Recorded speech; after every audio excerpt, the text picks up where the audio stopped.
You know, I realize as I'm posting this video that we're already in October, and the scariest thing that's happening to me is I'm starting a new job next week. Still, there's plenty of spooky stuff we'll cover in today's video.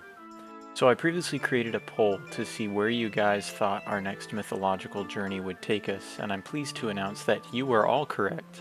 The answer was all of the above.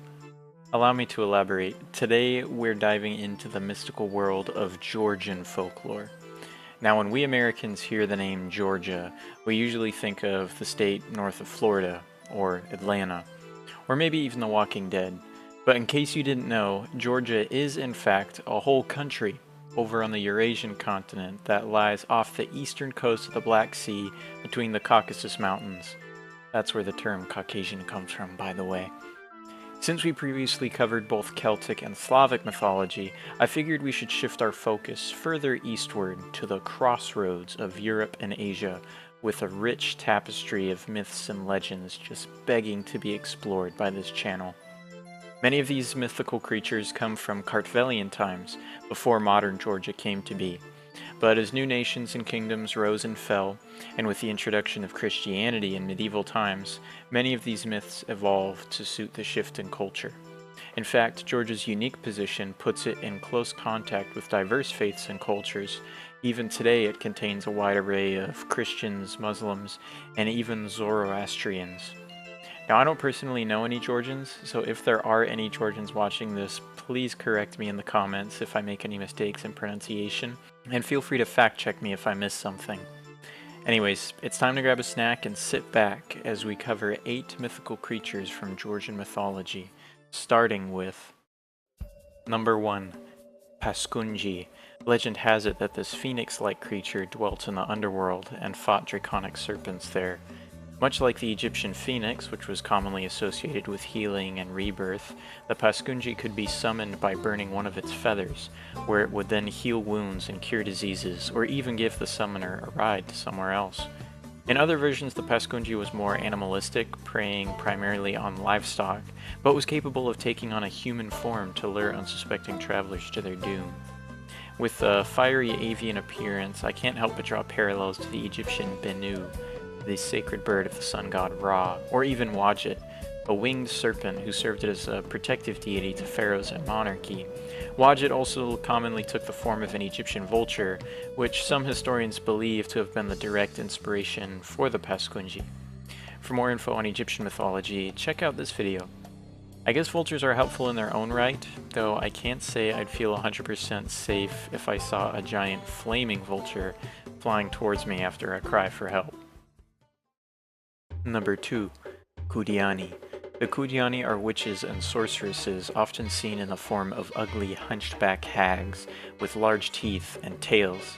In fact, Kudi actually means tail, and just like any stereotypical witch, Kudiani are also shape changers who take on diverse forms, though their favorite was a beautiful woman to lure and bewitch locals. Their coven, I'll call it, was based in the Caucasus Mountains, though on a particularly bald mountain was where they would often meet with their leader Rokapi and hold their own festivals similar to the Western Walpurgis Night.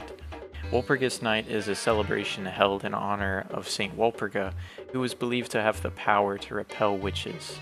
This event is also commonly known as Witches' Night, where locals light fires to safeguard against witches and other evil spirits.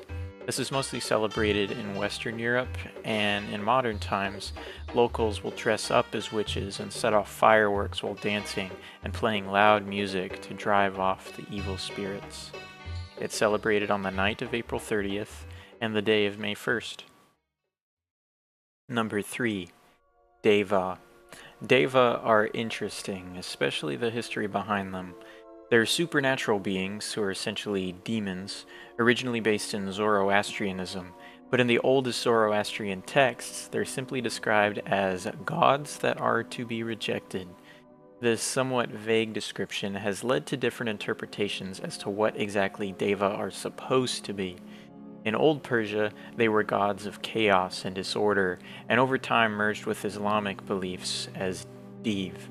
And it's also speculated that Deva as malevolent forces were inspired by Scythian gods. But what really makes the Zoroastrian phrase, gods that are to be rejected, so hard to interpret, is that the word Deva derives from the old Iranian Daeva, which still means a god, but in a positive connotation, rather than referring to something demonic. So although the more common depiction sees Deva as dark spirits, the derivation of the word alludes to gods who were rejected, but not necessarily demons. Of course, despite the academic debate on the name, the Deva in Scripture are often described as hostile entities, or gods that are not accepted by the true faith, and those who worship these other gods are met with religious disapproval and seen as deviating from accepted practices. Kinda lengthy, I know, but the TLDR is Deva are demons, but the name also refers to false gods who are not to be accepted by those faithful to the true religion. At least that's all I gathered from this. If you have more information on this topic, feel free to share in the comments. Number 4. Qursha. The legendary companion to the hero Amirani, who I'll cover shortly, Qursha is a dog.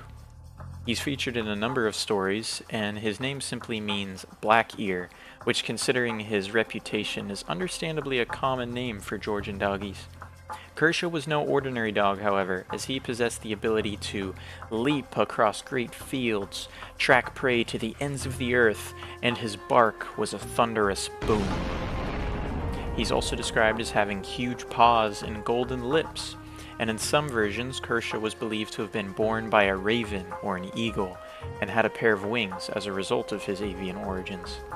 Aside from his master Amirani, the national hero of Georgian myth, Qursha has also been seen as the companion to a mortal hunter named Betkil.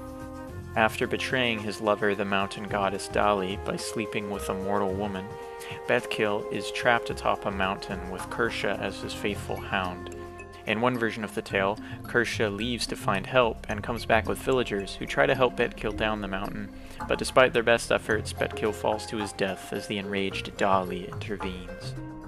In another more depressing version of the tale, Qursha urges his master to kill and eat him to survive his isolation, to which a starving Betkil eventually gives in and kills his companion, but after preparing a fire to cook and eat him, he simply can't bring himself to consume his loyal friend. Dogs, man. Seems they're universally man's best friend. Number 5. Al. Going back to demons now, Al are based in Armenian and Iranian folklore, but according to my research, they have a presence in Georgia as well.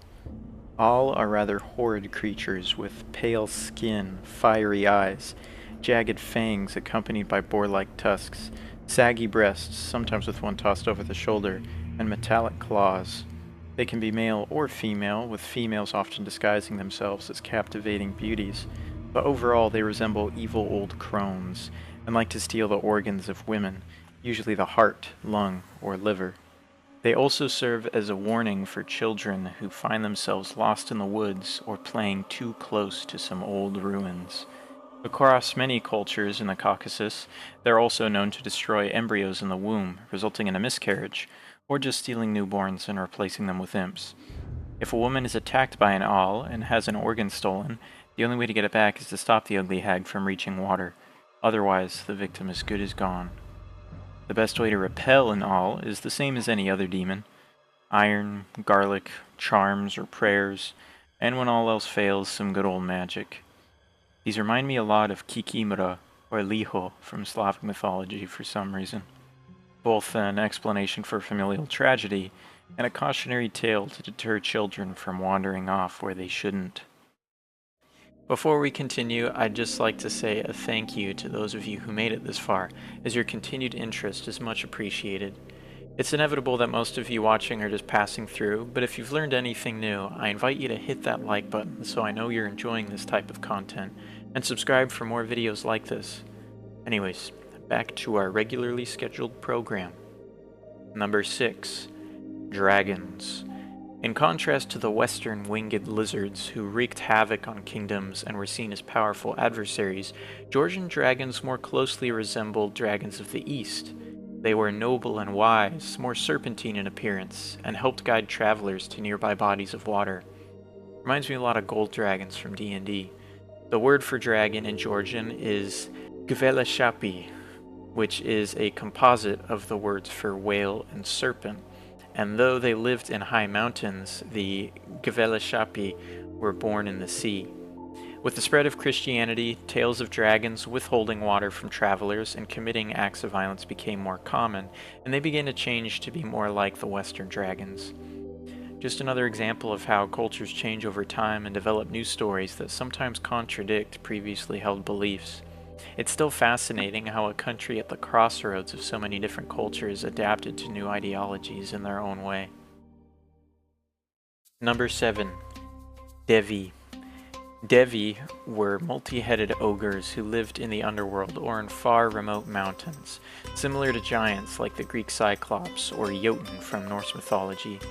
Devi were violent creatures that hoarded treasures and captives in their secret lairs, though Devi had a unique family dynamic where they commonly lived together as brothers, with 9 being the average size for a Devi household. They're described as having thick hair and horns on their heads that, when severed, could regenerate, similar to a Hydra. To defeat them, heroes would rely on tricks of deceit to outsmart them and escape with their treasure or free captives, or to slay them. They remind me of Ettins, or those ogre mages in World of Warcraft. I imagine a family of 9 3-headed ogres makes for quite the noisy house, but at least they're never truly alone. Number 8. Amirani. Last but certainly not least is the demigod Amirani. He's the son of the aforementioned mountain goddess Dali and a mortal hunter.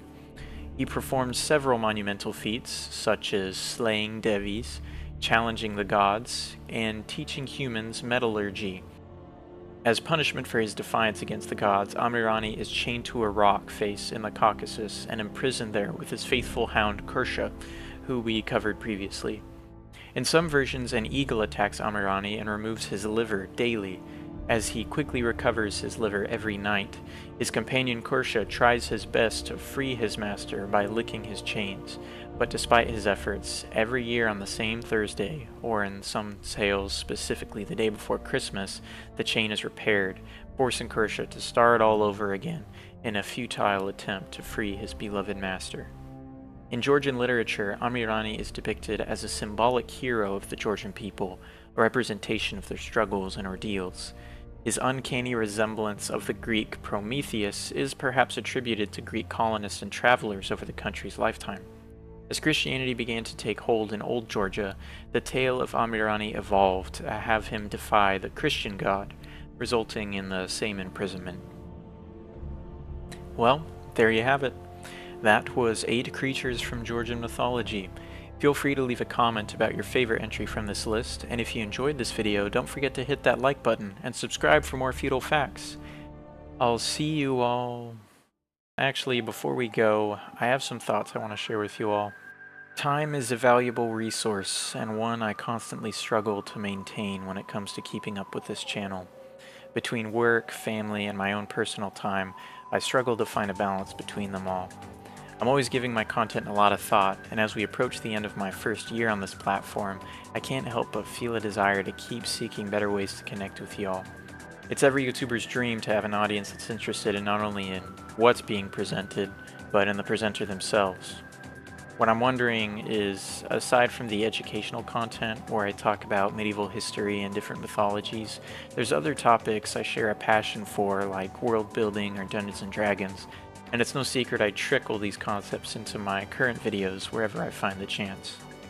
So for those of you who made it this far, all I ask is, do you think the implementation of new videos where I talk about D&D or world building with an emphasis on historical inspiration would be interesting?